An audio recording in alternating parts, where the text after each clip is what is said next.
Salam hər kəsə. Bugün sizlərə absolute value haqqında danışacağım və absolute value equationslar haqqında danışacağım ki, biz bunlara aid sualları daha çox necə etməliyik, hansı üsullarla etmək mümkündür, onları öyrənəcəyik. Məsələn, əgər bizə bu tipli absolute value sualı qabağımıza gələrsə, absolute value də haqqında danışacağıq da, bu tipli suallar siz zaten SAT suallarında görəcəksiniz. Və biz bu sualları necə eləyə bilərik? Ən yaxşı üsul, ən yaxşı metod nədir? Onlarla tanış olacağıq. Ümumiyyətlə, absolute value bizə, ümumi formada bu şəkildə verilir. Modul A equals K.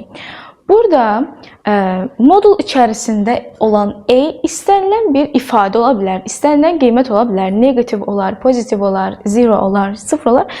Yəni hər şey ola bilər. Amma K üçün biz bir dənə dəyər müəyyənləşdiririk. Yəni absolute value-nun mənası distance-dır, yəni məsafədir.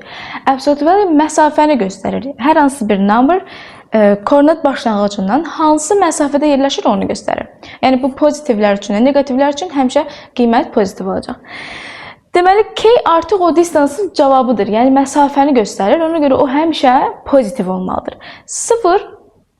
0 olması artıq xüsusi haldır.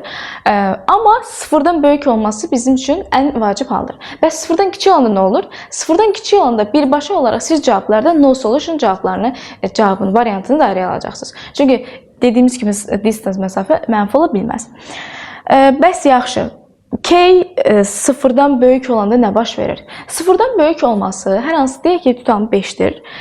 Bu deməkdir ki, modulun içərisindəki qiymət bir dəfə müsbət 5 olub, bir dəfə mənfi 5 olub. Niyə? Çünki məsafə deyən, məsələn, mən 5 metr məsafə deyəndə, 5 addım, 5 vahid məsafə deyəndə, bu 0-dan 5 addım sağa da ola bilər, 0-dan 5 addım sola da ola bilər. Ona görə artıq mən bunu bir dəfə pozitiv 5 olaraq, bir dəfə negativ 5 olaraq götürəcəm. Deməli, ümumi həllərdə normaldır, bir dəfə K-in özünə bərabər olunur, A ifadəsi. Bir dəfə də negativ K-yə bərabər olunur. Ancaq mən deyərdim ki, bu üsul biraz uzun üsuldur. Hətta məsəl üçün, gəlin izahına da baxaq. Bu üsulla izaha baxsaz, burada 2 dənə case çıxır. Birinci case-də siz dediyimiz kimi pozitivə bərabər eləyəcəksiniz, hansı ki, başdakı ifadəni. İkinci halda isə negativə bərabər eləyəcəksiniz. 2 həll tapacaqsınız və deyəcəksiniz ki, cavabımız həm mənfi 1-dir, həm də 4-dür. Amma bunun üçün yenə də ən yaxşı üsul Desmos olacaqdır. Hətta bu biraz sadə üsuldur, sadə bir misaldır. Bunun bir qədər mürəkkəb olan versiyası da ola bilər. Məsələn, modulun içində quadratic equation ola bilər və yaxud da daha mürəkkəb ifadələr ola bilər. Ən yaxşısı Desmosdur. Ona görə ki, siz yenə Desmosda həmin ifadəni qeyd edəcəksiniz. Sadəcə olduğu kimi bura kopya etsəz kifayətdir və bu zaman siz modul ifadənin cavablarını almış olacaqsınız. Gördüyünüz kimi bu qırmızı xətlər həmin o həlləri göstərəcəkdir. Məsələn, biri göstərir mənfi 1-i gördüyünüz kimi, yəni x oxunu, x əksisi mənfi 1-dən, bir də müsbət 4-dən kəsir. Və bayaq aldığımız cavabla eynidir.